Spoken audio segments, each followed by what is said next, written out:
On Carers World Radio, this is Tom Magner. Good morning, good afternoon, good evening, wherever you are in the world. I'm Tom Magner and welcome to this special edition of Carers World Investigates. This time it's Carers Week in the UK. The event itself comes but once a year, but as I don't really need to remind you, the business of caring for family and friends continues around the clock, 365 days a year. These few summer days, however, give a chance to catch a breath, to stop, to think, and take the pulse of a nation facing the glorious thought of a longer life, but with it what the charity Independent Age calls the fear, guilt and worry overshadowing carers, both young and old. In his constituency of Strangford in Northern Ireland, Democratic Unionist MP and DUP health spokesman Jim Shannon sees life for carers and those they care for at close quarters. He put down an early day motion in the Commons supporting Carers Week. For those not used to parliamentary jargon, an early day motion, or EDM as it's known for short, is a formal request for a debate in the House of Commons. In reality, few of these EDMs are actually debated, so it's a way of MPs attracting attention to an event, an issue, or a cause. With his EDM, Jim Shannon is in no doubt that the twin problems facing Northern Ireland and the rest of the UK are the sharply rising numbers of carers and their increasing ill health. The number of carers in Northern Ireland has increased from 185,000 in 2001 to 214,000 in 2011. So in 10 years we've had a 29,000 increase in the number of carers. That gives you an idea of the magnitude of the circumstance, and also because in a small company like a small population that we have, it gives you an idea just how many people actually care. The other thing that maybe has brought to my attention is the fact that many carers are themselves suffer from ill health. You wonder, are we stoking up something that's going to come and hurt us at some stage in the future when people pass on and those who they care for are left to the institutions and left to government to look after. I think it's time that we recognise the importance of carers.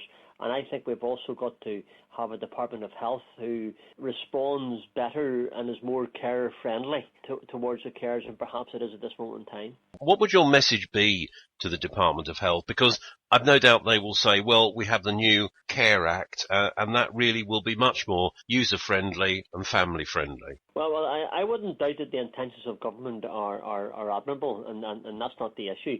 The issue is, does it deliver what they hope to achieve, and I'm not entirely convinced that it does. What I see is more carers than ever before. And why is that happening?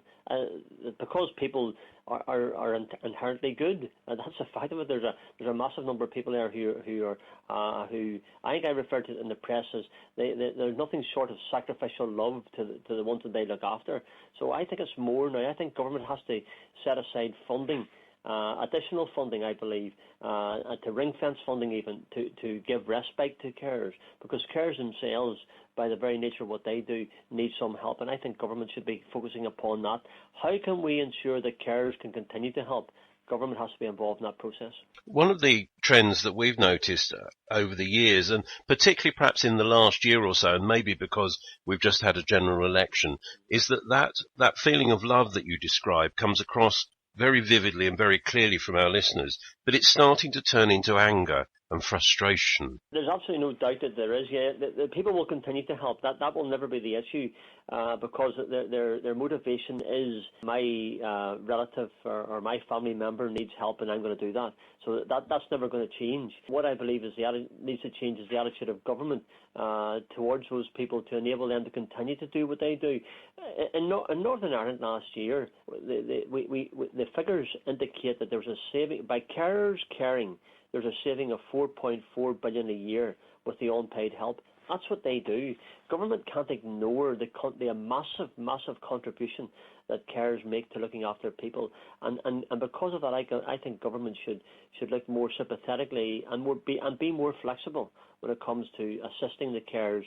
Don't ignore them. Don't rub them up the wrong way, as you rightly say, but instead see how best we can move forward together. Yeah, I think that's very positive. You accepted that intentions are good, but the attitude needs to change. One of the reports that's been quoted in the last year is from the Association of Directors of Adult Social Services, who basically said local authorities are more strapped for cash than they've ever been. So is this a matter of government saying, actually, carers are a much higher priority? I think there's no doubt that we're in very difficult financial times, and I think the next couple of years will continue to have those difficult financial times. And each department, no matter what it is under pressure financially. But the health department in particular, one of the reasons why the health department and the carers in particular are under pressure, because we're living longer, and as you live longer, obviously your body will be susceptible to other breakdowns and diseases and problems as well. So therefore, the greater demand upon the health service, greater demand upon carers. I think it's time to look more strategically at how government works alongside the NHS and ultimately alongside carers, because carers are very much an integral part of the strategy to address the NHS and health problems. Work with the carers, and I think government could find themselves in a better position, because by working together you can deliver better. So the message to the UK government from the Democratic Unionist Party MP Jim Shannon is work more closely with carers for the good of all. Also giving her support to Carers Week and putting down another early day motion at Westminster is newly elected SNP MP Angela Crawley. For her, life as a carer started very early. So I mentioned in my maiden speech that, of course, as a young person, I was in fact a young carer, and therefore for me it was very important to recognise the role that the carers support network places and the support is available not only for young people but for all carers, both in Scotland and across the UK. Various figures that different organisations have produced, including Independent Age, say that carers save the taxpayer an awful lot of money. Do you think it's about time that changed? In the Scottish Government at the moment there is a carer strategy which has been developed by the Minister, Jamie Hepburn, and a lot of that focuses on the role of carers, the support that's given to carers, and there are developments looking forward to what kind of additional support can be given to carers in their role. There is a substantial cost implication to individuals who take on caring responsibilities, many of whom may have to change their working hours, they may have to change their decisions in terms of if it's a young person, whether they move on to university, if it's a person in full-time work, whether they have to change their working hours. So I think there's something to be said for looking at the importance of the caring role and the responsibilities of people to take on these roles, and ensuring that they, as individuals, are adequately supported to fulfil that caring role. At Carers World Radio, we've previously spoken to the Welsh Assembly when we've been looking at issues affecting carers, and it seems there that their policies and approach is based on the fact that Assembly members come from perhaps a wider background where voluntary work is a major factor in the individual lives of Assembly members. To what sort of extent in the Scottish Government is there that sort of practical experience that's driving the measures forward? Well, I think in the Scottish Government, the ministers and the members of Parliament themselves come from very diverse backgrounds, many of whom are parents. Some are parents of young children who have autism. Some are parents who have perhaps cared for elderly parents themselves. So I think there's perhaps something to be said for a diversity of life experience in the members, both in the Scottish Parliament and in the new intake of the 56 members in the UK Parliament from the SNP, that we have that level of diversity and an understanding of being carers or having caring responsibilities, and therefore we want to actively promote and seek to ensure that there is the correct and adequate support for carers both in Scotland and across the UK. What, therefore, do you believe the Westminster Government could learn from the Scottish example? I think one of the key things is that the Scottish Government has developed this strategy which recognises the role of carers, something that the UK Government should, of course, consider as an approach as well, is to look at the role that carers play within society, to also look at the organisations who support carers and look to provide additional support to those organisations, and with that, to paying attention to carers week and ensuring that there is that level of awareness of what carers do, what responsibilities they have, and what kind of support that they need in order to fulfil their caring roles, as well as for many of them upholding full-time jobs, full-time education responsibilities. I think the important point to note is that a carer can be anyone.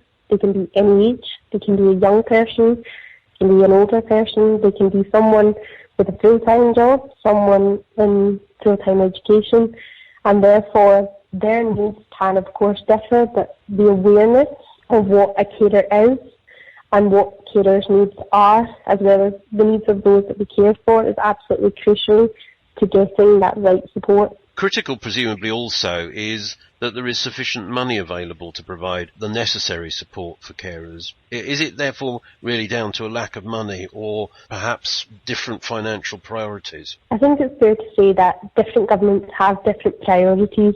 Obviously, the areas of health are devolved within Scotland, so therefore the priorities that the Scottish Government can place on the importance of carers differ substantially from the priorities that perhaps the UK Government has placed on the role of carers. And therefore, the reason that I personally felt the need to raise the importance of carers was just not only to highlight the important work that's been done in Scotland, but to not make that distinction between the borders of Scotland and the rest of the UK, where carers across the UK play an absolutely pivotal role to their loved ones within the community. And therefore, we should do more to recognise the importance of that role and to ensure that it is adequately supported and that the kind of finances of it are placed in the correct support and in the correct way to ensure that those who are carers are given that adequate level of support, whichever level of support they require. The SNP's Angela Crawley tells the government that it has to give carers the correct support that truly matches their needs. The view from Northern Ireland and Scotland echoes many of the experiences that you as listeners have shared with us over the years of Carers World Radio, and continue to do so in ever-increasing numbers. For the charity Independent Age, the impact of the support being given, or more crucially not being given, lies at the heart of the feelings of carers and those they care for. Andrew Kay is the organisation's head of policy and campaigns. We know that with an ageing population, more and more of us might develop a health condition, might become disabled, and in turn more and more of us might then find that we're needing to be cared for, or that we're living in a relationship or in a family where we suddenly find ourselves becoming a carer. In England and Wales, there's almost 1.3 million carers aged 65 and older today. Across the country, around 1.5 million. So what we wanted to do was to say, okay, we know the statistics, but let's get behind those statistics and hear, in aid of Carers Week, what it is that older carers themselves feel about the support they're getting, but crucially the support they're not getting. And what we heard quite loud and clear is that older carers say that there are many rewards of caring, of course, but there are many challenges too when it comes to coping. And one of the biggest challenges is the anxiety, the worry people feel about whether their loved one, their friend, the person they're caring for is in fact getting all the help they need, particularly in terms of professional support.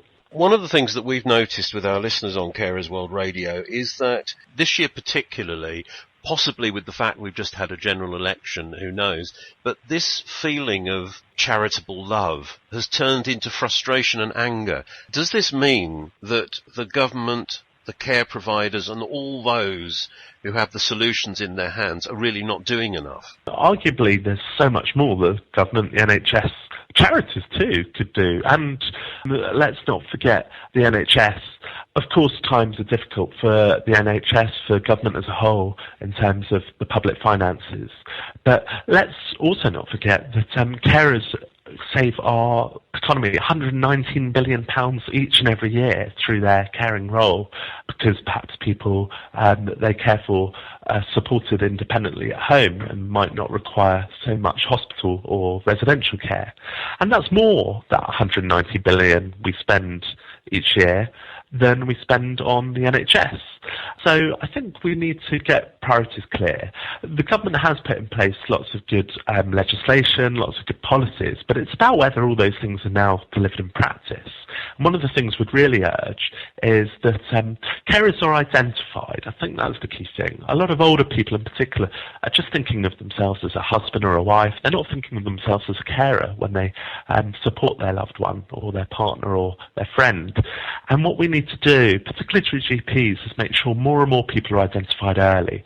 It's not only good for them, but it makes a lot of sense for the health system and the economy overall. To what extent do you believe that we're in a situation which others have commented on in the past, that there's that feeling of loving someone and caring for them is reward in itself, and I don't want to ask for charity? We found people that were saying, of course, I'm just going to be a carer. It's absolutely your duty. It's what comes naturally, or you mustn't make a fuss.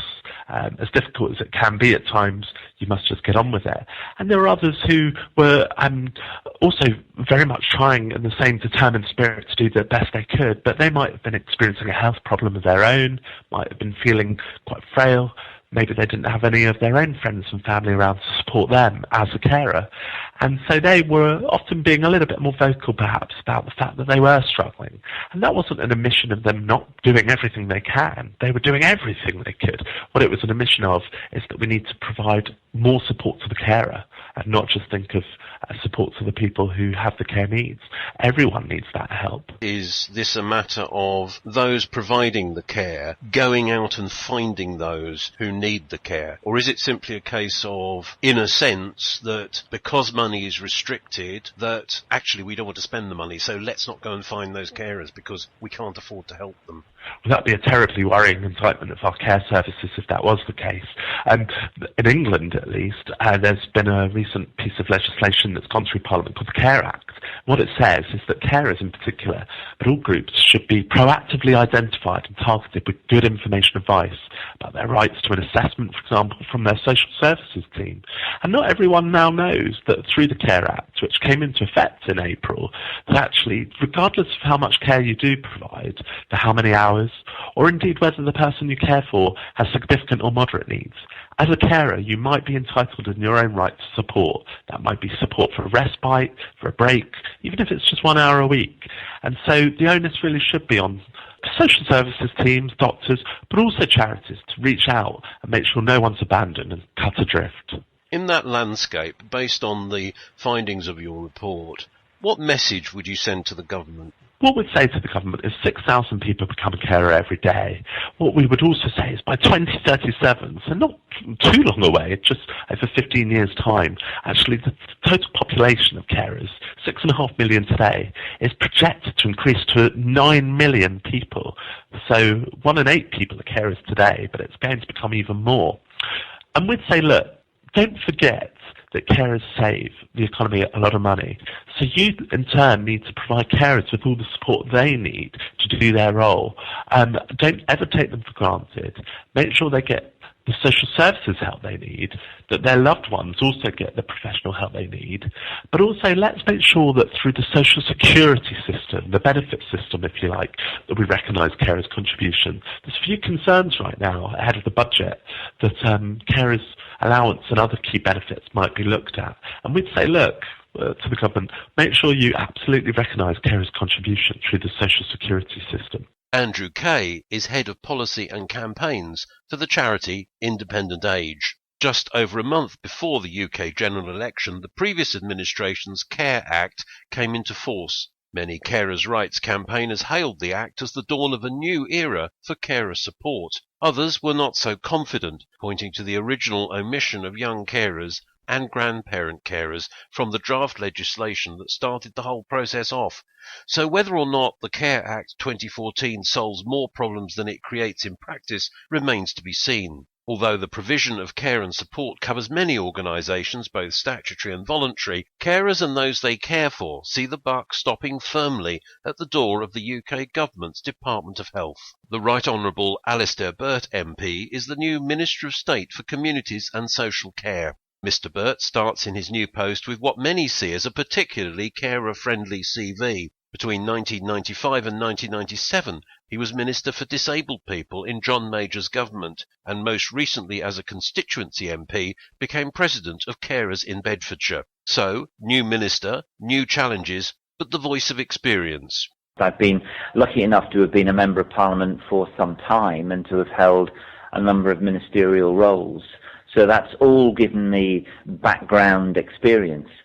I think the most important experience is really as a constituency MP. You learn from people at first hand, by and large, the problems they tend to have. People very rarely come to your advice centres and surgeries and say such and such a thing is going great. And it's one of the things, in a way, you've got to compensate for, because there are very good things that happen throughout the NHS, throughout government and local government, but you tend to hear the difficult things. But that then sets you up with challenges, things to look into. And after, the best part of 30 years, it's that background that's given me a feel.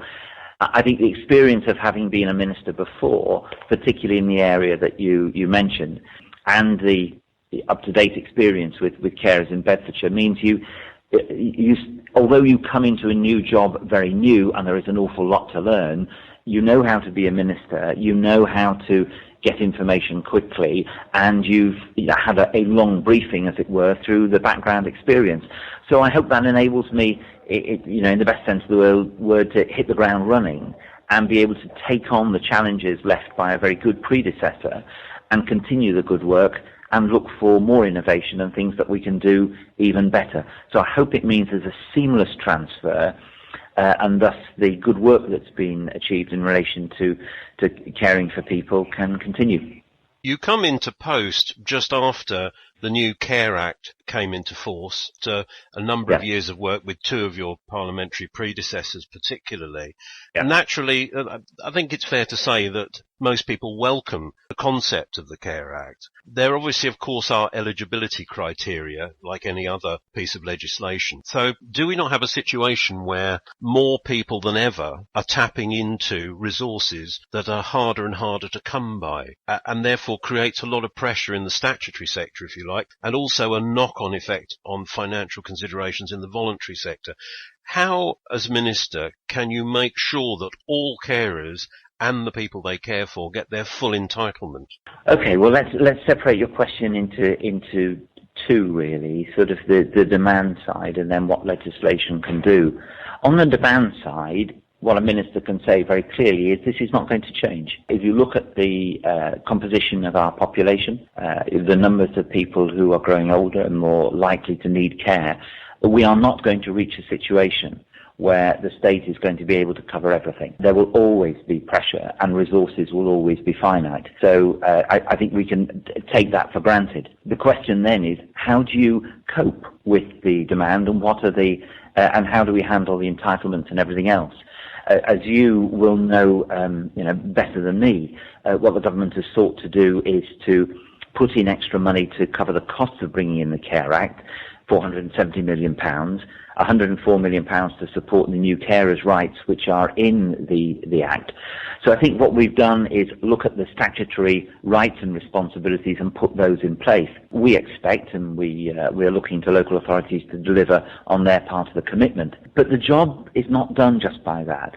The work that carers do, the 6.5 million who exist both working with statutory services and outside them, their work will continue to be needed. We will need to make sure that there is more awareness of what they can do. For instance, when I was with carers in Bedfordshire, they brought up again the lack of knowledge of some GPs' practices of the work that they can do. And then I turn a page of another brief, and there are GPs' practices worried about overwork and dealing with things which aren't part of their responsibilities, but could, for example, be carried out by carers of people who are their patients. So I think what the Care Act will do with its new responsibilities is give people entitlement, which we hope we can fund properly and work with local authorities to deliver, but it will never be the answer to everything. So we have to continue to look at new ways in which people and services can work together, and clearly the integration of NHS and local government social care services will be part of that process. Some have called the unpaid work that carers do for the people they care for as charitable love. It sounds like what you're saying is, against, for example, figures from the charity Independent Age, who say that 6.5 million carers in 15 years could be around 9 million. Are you effectively saying that now it's much more charitable love than real help. No, I don't separate the two. What the state tries to provide, either through NHS care or local authority care, is the statutory responsibility that it feels that it can give. But it can never be the total answer. I don't think we would have carers in this country in the way in which we did if people did not take their own responsibilities and their own care for the people they love as seriously as they do. What I'm saying is I don't ever see a time when one or the other will completely eclipse the other. I'm being honest, I don't see a time when state and local authority care can be so complete that there will never be a need for voluntary care. I'm not even sure if that would be a good idea. Equally, I don't see a situation in which a government is in retreat. Quite the contrary. The Care Act demonstrates that over the years government has really valued the support given by those who care and has tried to provide for it. What I'm looking to in the future is a country where there will continue to be both statutory help available, but it will always need the element that people bring to it themselves, and the sheer demographics and the pressure on resources and numbers means that will always continue. But people, I hope people see the one as assisting the other. Certainly, we couldn't provide the statutory services unless there was other work being done by those who care for people. Equally, some of the people who are caring for others couldn't manage unless the state was able to help in some way at some times. So the element of partnership working will continue, and the need for us to look at whatever resources we've got, ensure they're working most effectively, make sure people have the information they need to do the job. That will be important. But I hope people see in the Care Act a recognition by government after many years of the true importance of carers and therefore the value that we all place on them. One of the effects that we noticed amongst our listeners to Carers World Radio in the past year is that after years of seemingly accepting a situation, albeit with a little complaint, that basically they were having to fend for themselves, albeit with more information. We've noticed in the last year, and possibly this was allied to the fact we've just had a general election, that sort of grudging contentment, if you like, seems to have turned into frustration and anger. Are you effectively saying that people need to just simply recognise where they are and deal with it? No, the process is that people's frustration, rightly gets met. Where people are frustrated because services are not delivering what they should be, where there is a lack of joined-up work to make sure that their lives are easier, then these frustrations are entirely legitimate, and that's what government should respond to. I think the point I was making was that there will never be a complete answer where everything everywhere is satisfied, but the whole process of democracy and what Carers World and those who listen to you have been engaged in over the years is making sure that their concerns are being held, and where they can be met, they are met, and they're met in an increasing number of inventive ways. But I've already come across, just in a matter of a couple of weeks, areas where it's not a matter of resource, it's a matter of sheer information and knowledge of those who are providing services, who could work much more closely and more effectively with carers. I see my job as helping to plug those sort of gaps. Just finally, Minister, on the point about people cooperating, working with each other, one of the aspects that we noticed in the run-up to the Care Act, and obviously this was when you weren't Minister, but there was a very serious problem in relation to young carers who effectively fell between the Department of Health and the Department for Education, and each one at one point was saying it's the other one. And this we highlighted through our programmes. What assurances can you give our listeners that there will be better joined-up thinking between departments within government? Well, within the last couple of hours, I've had a meeting with the Minister at the Department of Education, Sam Geimer, and I had a meeting a couple of days ago with Ed Timpson in order to discuss exactly that. You've got a group of colleagues who know each other very well. Those two colleagues are experienced in their own roles. Ed Timpson, of course, has an extraordinary background in terms of care for children. You will see us working as closely together as we possibly can. You certainly won't see us saying it's the responsibility of the other in trying to pass it off. Statutorily, of course, different departments have different responsibilities, but we would want to tackle things together. I think you'll see an early demonstration of that when Sam Geimer and I come before the Youth Select Committee, a session that we will be taking together. And I think it stems from an understanding that we don't want departments to become to be silos, and we'll work very closely to prevent it. My own experience on this goes back some years. I did a project with the Salvation Army in Manchester for a week some years ago, and we looked at the truancy, and we looked at the young people who were missing school. And all too often in a very deprived area of Manchester, the kids weren't missing school because of anything that they were up to. The kids were missing school because they didn't want to go to school while mum was still in bed, and they worried about her drinking the night before. They were worried about what might happen if there was a man in the house. All sorts of things mean that youngsters care for their families, and they're worried. And unless those issues are addressed, then they can't have a proper life, and they miss out on their education. So, I pay tribute to all those who've worked in difficult situations, the young carers who look after their families, often to their own detriment. You're right to have made them a priority, but I think you'll find Sam, Edward and I wanting to make them an equal priority with you. The Right Honourable Alistair Burt MP, Minister of State for Communities and Social Care at the Department of Health. As UK Carers Week gives way to another year and coalition to majority government, we wait to see the progress of the three ministerial musketeers as they take up the challenge of pushing forward the cause of carers' rights, young and not so young, as the new Care Act seeks to make its mark. As always, keep your thoughts, views, opinions coming. You can contact us on www.carersworldradio.com, by email to production@carersworldradio.com or news@carersworldradio.com. From me, Tom Magner, from my producer Ron Critcher, and all who have contributed to this edition of Carers World Investigates, take care and bye for now. You're listening to carersworldradio.com, radio with a purpose.